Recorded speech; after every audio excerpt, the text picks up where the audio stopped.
Hello. എന്നെയാണോ? നിങ്ങളെയല്ല, അവരെ. എടാ ഇവളാണോ?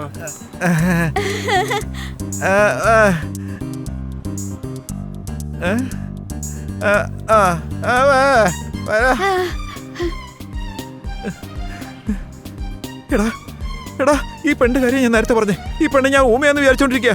എന്താ ചെയ്യടാ? ഇതിനെന്തിനാടാ നീ ഇങ്ങനെ വെറുതെ ടെൻഷൻ അടിക്കുന്നേ? ആ പെണ്ണിപ്പൊ നേരെ മുകളിലോട്ട് വരാൻ പോലെ വരട്ടെന്നേ. തൽക്കാലം നീ ഊമയെ പോലെ ഒന്ന് അഭിനയിച്ചേക്ക്. എടാ വെറുതെ ആവശ്യമില്ലാതെ പ്രശ്നങ്ങൾ ഉണ്ടാക്കണോ? എടാ ചീനു, നിന്റെ ഫ്രണ്ട്സ് നിന്നെ കളിയാക്കാതിരിക്കണമെങ്കിൽ നീ ഞാൻ പറയുന്ന പോലെ കേക്കണം.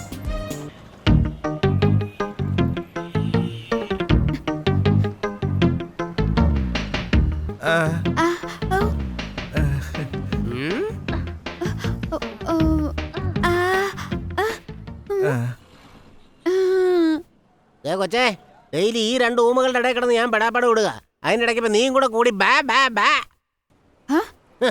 അവന് നന്നായിട്ട് കേക്കും. സംസാരിക്കാൻ പറ്റൂലെന്നേ ഉള്ളൂ. സോറി. ഈ സ്ഥലം എനിക്ക് ഒരുപാട് ഇഷ്ടപ്പെട്ടു. ഇത്ര ഉയരത്തിൽ നിന്നാണോ പെയിന്റ് ചെയ്യുന്നത്? എന്റെ ഡാൻസ് സ്കൂള് ദേ ഇവിടെ അടുത്താണ്. എനിക്ക് ക്ലാസ് കഴിഞ്ഞാൽ പിന്നെ ഒന്നും ചെയ്യാനില്ല. ഇഫ് യു ഡോണ്ട് മൈൻഡ്, ആ സമയത്ത് ഞാൻ ഇവിടെ വന്ന് ടൈം പാസ് ചെയ്തോട്ടെ? പേടിക്കൊന്നും വേണ്ട, ഞാൻ ഒരിക്കലും നിങ്ങളെ ഡിസ്റ്റർബ് ചെയ്യില്ല. സമ്മതിച്ചേക്ക്.